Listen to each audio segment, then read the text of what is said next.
it's so important to talk about it, to normalize it as just like another drug.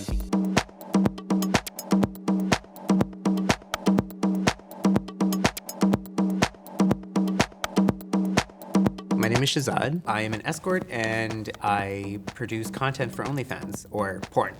Yeah. So I'm from Calgary. It's very white. You always felt like the odd one out a little bit. There was just a sense of you were kind of a downgrade if you weren't white kind of thing. But it was when I came here, I always heard about, queer like Bollywood nights. I went to this party called Queer Indian Mela, and it was my first time being in a space with other brown queers and listening to music that I used to like secretly listen to in my room and having to keep it sort of like separate from my queerness. And to be able to be in that space was so exhilarating, and I felt that sense of just like all of me. I could just be all of me. I could move with all of me and not have to hide anything. It was like that was what made me move here, because I'm like, okay, there's community here. I'm like, I need more of that kind of thing. The first time I ever saw crystal meth was in a bathhouse. I just saw the pipe, but I didn't really know what it was, and I didn't do it at the time. I just kind of saw it. And I remember one night I went to this, it was just like a hookup kind of thing. And I remember going there and then experiencing it in that way. And it was like one-on-one, and it was very like, I'm like, oh, this is kind of, I've never experienced this before. This is kind of cool. And to be honest, I don't know, it just kind of like happened.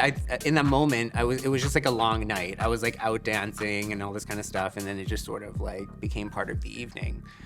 So the first time I ever had experienced a sex party, and it was fun. Like I remember having that experience. I'm like, okay, this is kind of cool. I think the next time I experienced it, it felt very like disconnecting a little bit, just because there was a lot of distraction. There's that sense of your environment not being completely secure, and it does make me feel vulnerable because you're just letting go. That experience, that's the part I kind of was like, okay, maybe not for me. And then having that experience one-on-one with somebody, I'm like, okay, this makes sense, because then I can just fully just focus in on this person, and there's just one other person, and we have like, we just have our two energies to sort of deal with, and that feels safer to be vulnerable.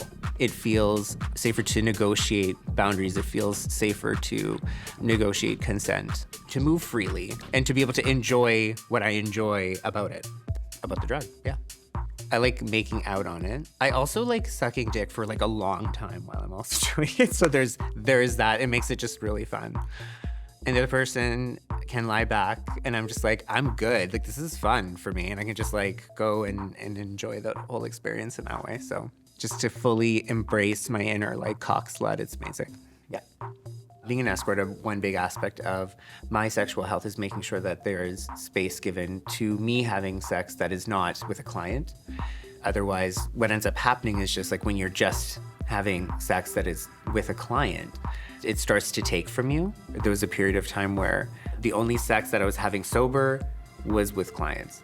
And for me, it was very much like, okay, we need to take a step. I need to only have sober sex now, and just know what that feels like, and to be able to do that. So it doesn't have that power over you in that kind of way.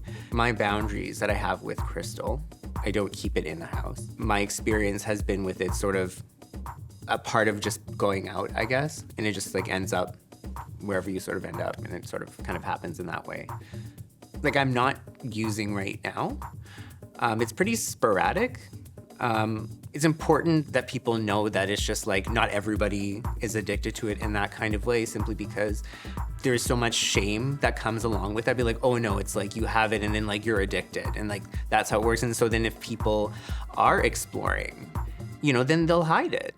That is what sort of leads you into self-destructive addiction, when it's that sort of shame. But like for me, I never had to hide it.